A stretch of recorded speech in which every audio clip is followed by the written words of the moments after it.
A safe space for me is all about the feeling within it. It's being able to enter a space and know that the other people there aren't going to judge you, and you can really talk openly and feel a lot of things in that space.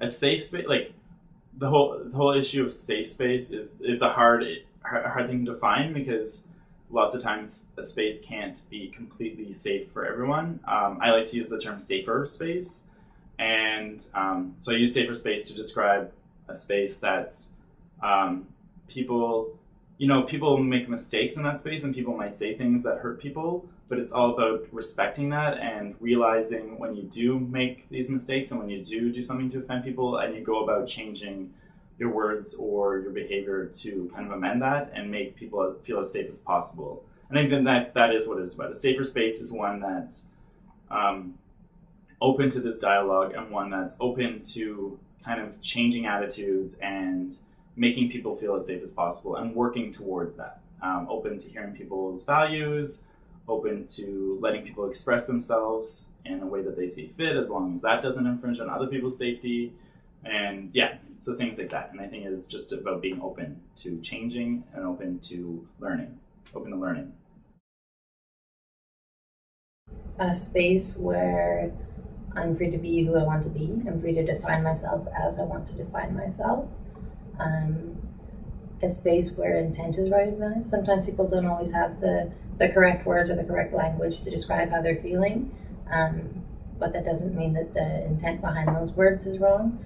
Somebody could have the biggest heart in the world and just not have the language to express themselves. So I think that a space where you're free to be yourself, where you're not going to be judged if you use the wrong language, and where your intent is really taken to heart, and where people really recognize and respect each other and give each other that space to be themselves. Safe space is important because we don't get a lot of it in the world. It's a hard thing to find, and it's a really good feeling when you do find it. I think it's important just because it's that space where people can be themselves, and I think people should be able to be themselves as long as being yourself doesn't infringe on the safety of other people. Then I really think that's a really important thing, and I think self growth and the self evolution is just a really important part of life. And I don't think you can do that if you don't if you feel like people are going to be judging you all the time for it, and if that so I think it's important to allow people to grow. Because they're so rare. I think it's really hard, especially for the GLBTQ community and specifically youth, to find those spaces. So when they do, it makes it sacred.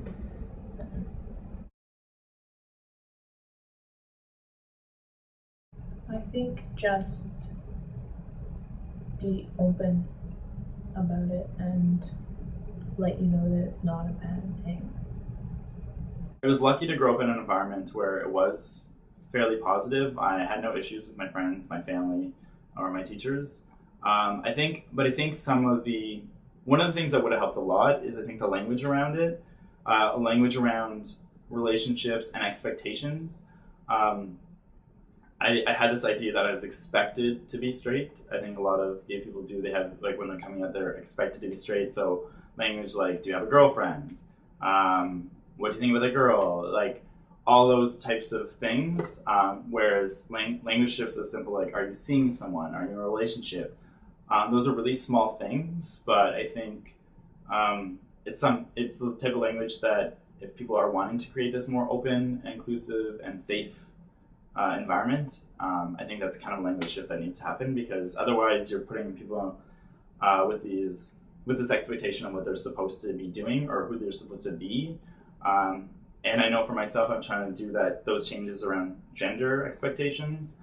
And it's a challenge to do the changes, but I think that they're necessary if we want to continue to grow as a society and grow as an inclusive and safer society. When I came out to my family, I was super nervous and super worried, and I cried. It took me 3 nights in a row of, I forgot this thing this morning, or I broke this glass. And then on the 3rd night, I was like, okay, I'm going to do this. And I started bawling, and I was super upset. And I just kind of came out and said, you know, I'm gay, and they're like, is that all? And I was like, what do you mean, is that all? I was expecting some kind of reaction, and they're like, well, did something happen? Like, did something happen to you? Are you in trouble, or did somebody hurt you? It's like, no, but wow, like, not only are you totally cool with this, you're there if something happens, and you know that you're gonna, like, I know that you kind of got my back on that, and that was huge to hear. It wasn't like the big dramatic thing that I was expecting to happen, but it was really quite comforting that it was not a big deal at all, and that they really did care for me and wonder about me. And I had a lot of great teachers too, where, I mean, like I said, the high school I went to when I came out was pretty gay. There were a lot of queer kids there, and most of the teachers were pretty cool about that. Yeah, it was a non-issue, which is really lucky.